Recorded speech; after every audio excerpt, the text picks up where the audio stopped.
धर्म प्रेमी बंधुओं, सभी को जय जिले। मेरे इस चैनल में आपका स्वागत है। आप सभी का बहुत सहयोग मिल रहा है। मैं 24वीं पुराण के अंतर्गत 24 तीर्थंकर के जीवन परिचय का स्वाध्याय कर रहा हूँ। इसका लाभ आप सभी को मिले, इसी भावना से यह वीडियो बना रहा हूँ। और आज हम इसी श्रृंखला में 19वें तीर्थंकर श्री मल्लीनाथ जी का यहाँ पर स्वाध्याय करेंगे। सर्वप्रथम मंगलाचरण करते हैं। मंगलम भगवान वीरो मंगलम गौतमो गणे मंगलम कुंद कुंदाद्योति जैन धर्मोस्तु मंगलम सर्वमंगल मांगल्यम सर्वकल्याणकारकम प्रधानम सर्वधर्मानां जैनम जयतु शासनम जैनम जयतु शासनम जैनम जयतु शासनम। सर्वे श्रोता सावधानतः श्रवन्तु। जय बोलो शासन नायक श्री महावीर भगवान की जय। जय बोलो श्री मल्लीनाथ भगवान की जय। मोह मल्ल पद वेदम धीरम कीर्तिमान मुखरी कृत वीरम धैर्य खंग निर विनिमिपातित मारम तम नमामि बर मल्ल कुमारम। जो मोह मल्ल के भेदन करने में धीर वीर हैं, जिन्होंने अपनी कीर्ति गाथाओं से वीर मनुष्यों को पाचाल किया है और जिन्होंने धैर्य रूप कृपाण से कामदेव को नष्ट कर दिया है, मैं उन मल्ली कुमार को नमस्कार करता हूँ। श्री मल्लीनाथ जी का पूर्व भव का परिचय पढ़ते हैं कि मल्लीनाथ का जन्म लेने से पूर्व वह किस भव में थे, कहाँ थे, कैसे थे, उसके बारे में पढ़ते हैं। जम्बूद्वीप के विदेह क्षेत्र में मेरु पर्वत से पूर्व की ओर एक कच्छ पावती देश है। उसमें अपनी शोभा से स्वर्गपुरी को भी जीतने वाले बीतशोक नाम की एक नगरी है। उस समय उसमें वैष्णव नाम का राजा राज्य करता था। राजा वैष्णव महाबुद्धिमान और प्रतापी पुरुष था। उसने अपने पुरुषार्थ से समस्त पृथ्वी को अपने अधीन कर लिया था। वह हमेशा प्रजा का कल्याण करने में तत्पर रहता था, दीन दुखियों की हमेशा सहायता किया करता था और कला कौशल विद्या आदि के प्रचार में विशेष योग देता था। एक दिन राजा वैष्णव वर्षा ऋतु की शोभा देखने के लिए कुछ इष्टमिष्टों के साथ वन में गया। वहाँ मनमोहक हरियाली, निर्मल झरने, नदियों की करलव तरंगें, श्याममल मेघमालाएं और इंद्रधनुष की चपलता की चमक, बालिकाओं को उत्पतन और मयूरों के मनोहर नृत्य देख करके उसका चित्त मुग्ध हो गया। वर्षा ऋतु की सुंदर शोभा देखकर उसे बहुत ही हर्ष हुआ। वहीं वन में घूमते समय राजा को एक विशाल बड़ का वृक्ष दिखा, जो उनकी अपनी शाखाओं से आकाश की विस्तृत भाग को भी घेरे हुए था। वह अपने हरे भरे पत्तों से समस्त दिशाओं में हरा भरा कर रहा था और लटकती हुई शाखाओं से जमीन पर जकड़े हुए था। राजा ने उस वट वृक्ष की शोभा अपने साथियों को दिखलाई और आगे बढ़ गया। कुछ देर पश्चात जब वह उसी रास्ते से वापस लौटा, तब उसने देखा कि बिजली के गिरने से वह विशाल वट वृक्ष आमूल हो चुका था, पूर्ण तरह से जल चुका था। देख करके उसका मन विषयों से सहसा विरक्त हो गया और वह सोचने लगा कि जब इतना विशाल वट वृक्ष भी क्षण भर में नष्ट होकर के और कौन सा पदार्थ स्थिर रह सकता है। मैं जिन भौतिक साधनों को सुथिर समझ करके उनमें तल्लीन हो रहा हूँ, वे सभी इसी तरह क्षणभंगुर हैं। मैंने कितनी विशाल आयु व्यर्थ ही खो दी है। मैंने कोई ऐसा काम नहीं किया जो मुझे संसार की असहाय अवस्था से मुक्त करा सके, सच्चे सुख की ओर ले जा सके। इस प्रकार विचार करता हुआ राजा वैष्णव अपने घर लौट आया और अपने पुत्र को राज दे करके किसी वन में पहुंचकर श्री नाग मुनिराज के पास दीक्षित हो गया। वहाँ उसने उग्र तपस्या से आत्महृदय की विशुद्धि बनाया और निरंतर अध्ययन करके 11 अंगों का ज्ञान प्राप्त किया। उस समय उसने दर्शन विशुद्धि आदि 16 कारण भावनाओं की चिंतन किया और तीर्थंकर नामक महापुण्य प्रकृति का बंध किया।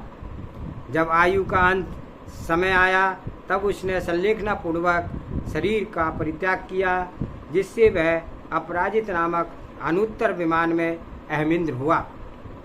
वहाँ पर उसकी आयु 33 सागर की थी और वह 33,000 वर्ष के बाद आहार ग्रहण करता था, मानसिक आहार ग्रहण करता था।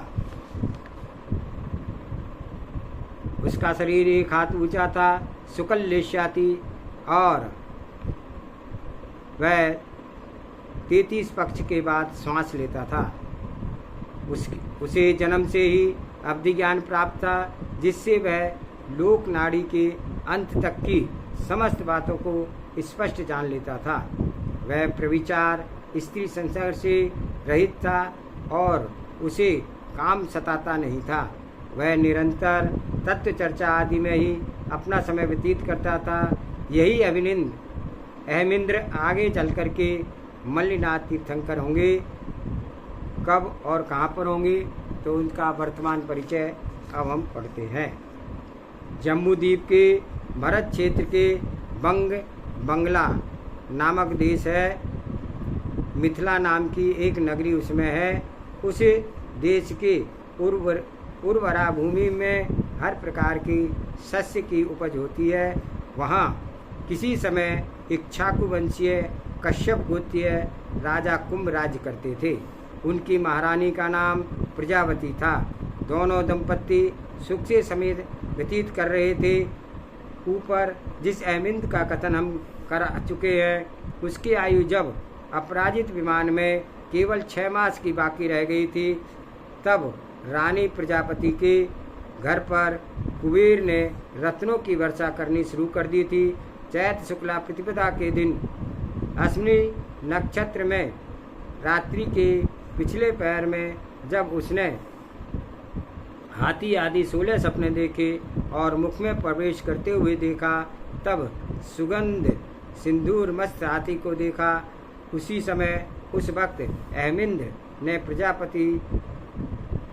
ने अपराजित स्वर्ग को छोड़ करके महारानी प्रजापति के घर में प्रवेश किया। जब सवेरा हुआ तब रानी ने उन प्रश्नों का फल प्राणनाथ कुंभनाथ राजा महाराज से पूछा। उन्होंने स्वप्न का फल अलग अलग फल बताते हुए कहा कि आज तुम्हारे गर्भ में किसी महापुरुष तीर्थंकर का पदार्पण हुआ है। 9 माह के बाद तुम्हारे तीर्थंकर पुत्र उत्पन्न होगा। यह 16 स्वप्न उसी का अभ्युदय बतला रहे हैं। इतना कहकर राजा रुके ही थे कि इतने में आकाश मार्ग से असंख्यात देव जय जय शब्द करते करते उनके पास आ पहुँचे। देवों ने भक्तिपूर्वक राज दंपत्ति का नमस्कार किया और अनेक सुंदर सुंदर शब्दों से उनकी स्तुति की और अपने साथ लाए हुए दिव्य आभूषण वस्त्रों से राजा और महारानी का स्वागत किया, सम्मान किया। भगवान मन्नीनाथ के गर्भ का समाचार प्रकट कर उन्होंने अनेक उत्सव किए। देवों के चले जाने के बाद भी अनेक देवियां महारानी प्रजापति की सेवा शुश्रूषा करती रहती थी, जिससे कि उनके गर्भ संबंधी किसी भी प्रकार के कष्ट का सामना नहीं करना पड़ा था।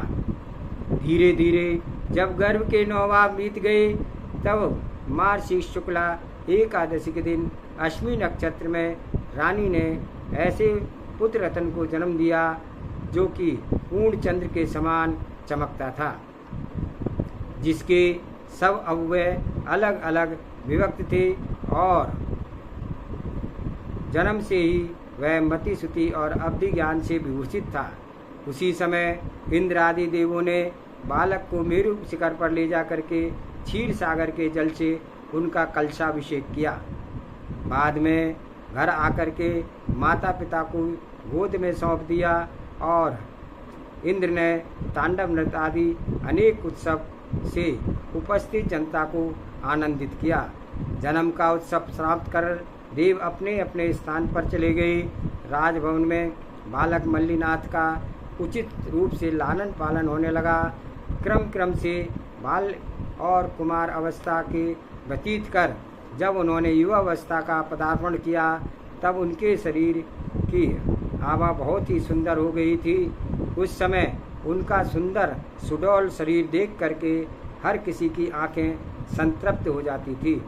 18वें तीर्थंकर भगवान अरयनाथ के 1000 करोड़ वर्ष बीत जाने पर भगवान मल्लीनाथ हुए थे।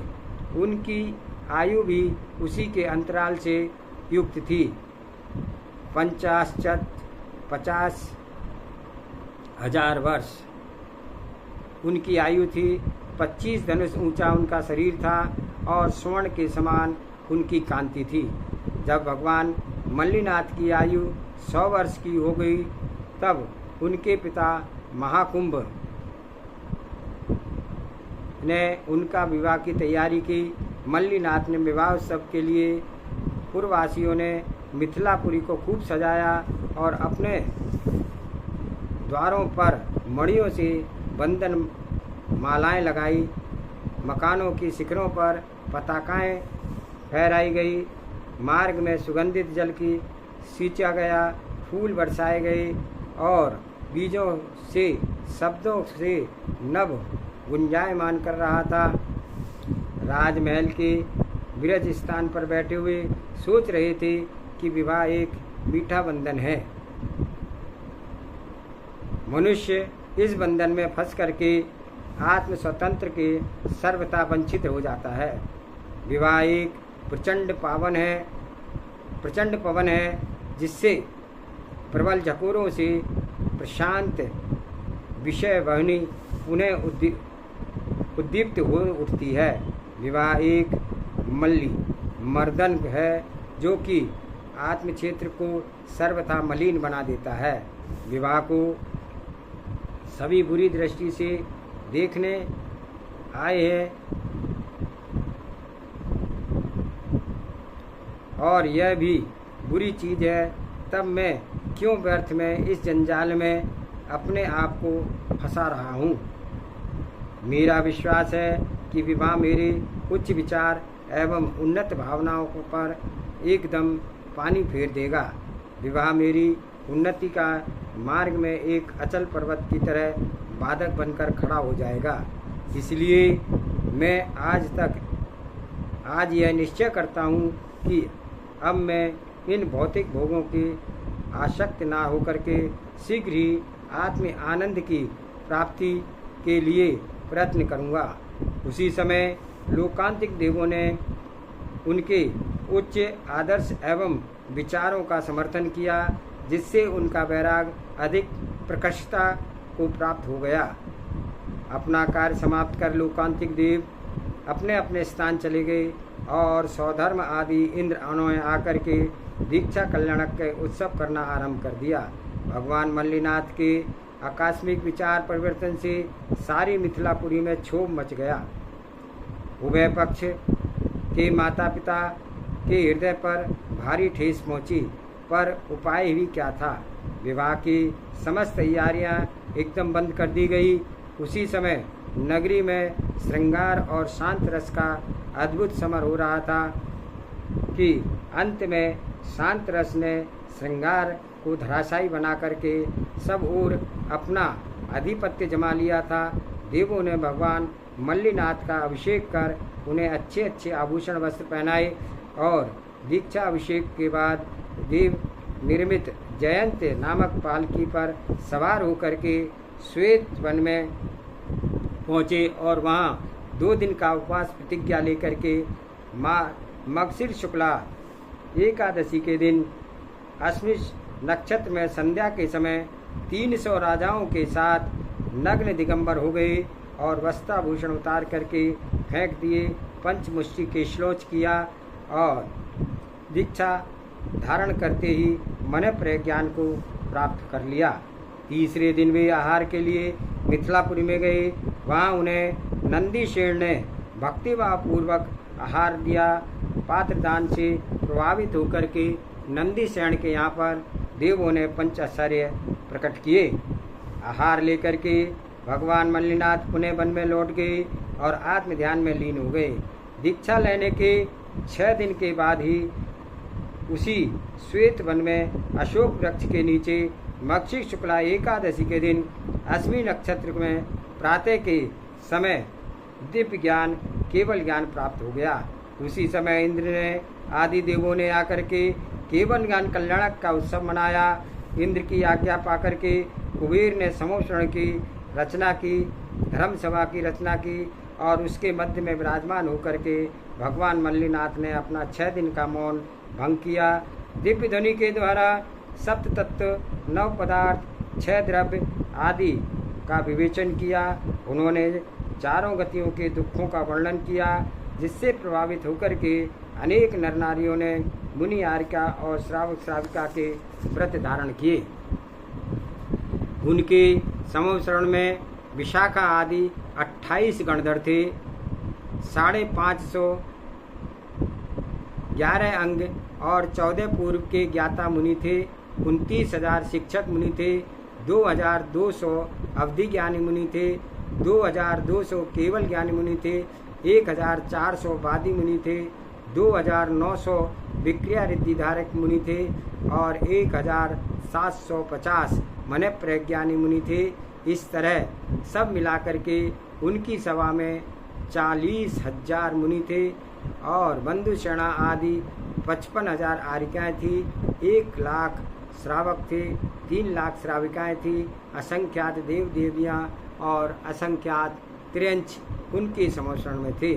भगवान मल्लिनाथ ने अनेक आर्य क्षेत्रों में विहार कर पंथ भ्रांत पथिकों को मोक्ष का सच्चा रास्ता बतलाया। जब उनकी आयु केवल 1 बार रह गई तब उन्होंने शंभेश शिखर पर पहुँच करके 5,000 मुनियों के साथ प्रतिमा योग धारण किया और अंत में योग निरोध कर फागुन शुक्ला पंचमी के दिन भरणी नक्षत्र में संध्या के समय कर्मों को नष्ट कर मोक्ष महल में प्रवेश किया। उसी समय देवों ने आकर के सिद्ध क्षेत्र की पूजा की और निर्माण कल्याणक महोत्सव बड़े धूमधाम से मनाया और असंख्य पुण्य का संचय किया। भगवान मल्लिनाथ ने कुमार अवस्था में ही अजय कामदेव को जीत करके अपने को सार्थक किया था। वे महाबली थे, सूरवीर थे, किंतु नर शत्रुओं के श्रृंगार के लिए नहीं अपितु आत्मशत्रु मोह मद मदन आदि को जीतने के लिए थे। इस तरह उनके पवित्र जीवन और निर्मल आचारों का विचार करने पर मल्लिनाथ